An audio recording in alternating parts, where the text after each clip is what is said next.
तुर्किस्तान की बर्फीली वादियों में जन्मा एक बालक जिसका नाम था ऐबक। तुर्की भाषा में ऐबक का अर्थ होता है चंद्रमा का स्वामी। बचपन में ही गुलाम बनाकर बेच दिया गया। निशापुर के काजी फखरुद्दीन ने इसे खरीदा। इतिहास में इसे मामलूक कहा गया, जिसका अर्थ है स्वतंत्र माता पिता से उत्पन्न दास। काजी ने ऐबक को पढ़ाया, लिखाया और तराशा। उसे दिया गया अमीर आखिर का पद, यानी शाही अश्वशाला का अध्यक्ष, और फिर वो पहुंचा मोहम्मद गौरी के दरबार में। मोहम्मद गौरी ने इस युवक की आंखों में देखा जज्बा और वफादारी। 1192 से 1206 तक ऐबक ने गौरी के प्रतिनिधि के रूप में भारत में काम किया। ऐबक ने ऐसा पराक्रम दिखाया कि गौरी ने उसे बना दिया भारतीय प्रदेशों का सूबेदार। अजमेर, कन्नौज और कालिंजर एक एक कर जीतता गया। ऐबक ने भारत में तुर्की राज्य की नींव रखी।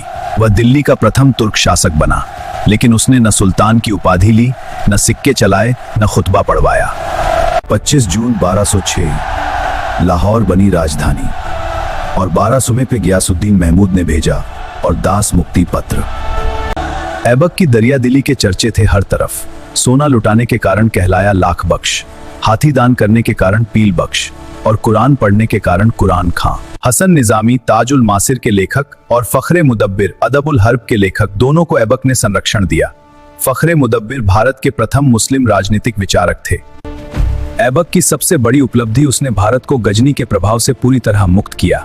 बाजार पद्धति का प्रचलन भी ऐबक के काल से ही शुरू हुआ। ऐबक ने दिल्ली में बनवाई कुव्वतुल इस्लाम मस्जिद। यह भारत की पहली मस्जिद थी। इसकी नींव रखी गई सूफी संत ख्वाजा कुतुबुद्दीन बख्तियार काकी के नाम पर। अजमेर में बनवाई 2.5 दिन का झोपड़ा मस्जिद, जिस पर संस्कृत नाटक हरिकेली के अंश अंकित हैं। कुतुब मीनार का निर्माण ऐबक के समय शुरू हुआ।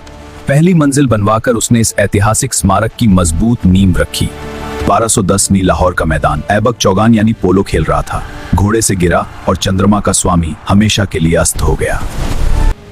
आज भी दिल्ली में खड़ा कुतुब मीनार गवाह है उस गुलाम की महानता का, जिसने साबित किया कि इंसान की पहचान उसकी जंजीरों से नहीं, उसके कर्मों से बनती है।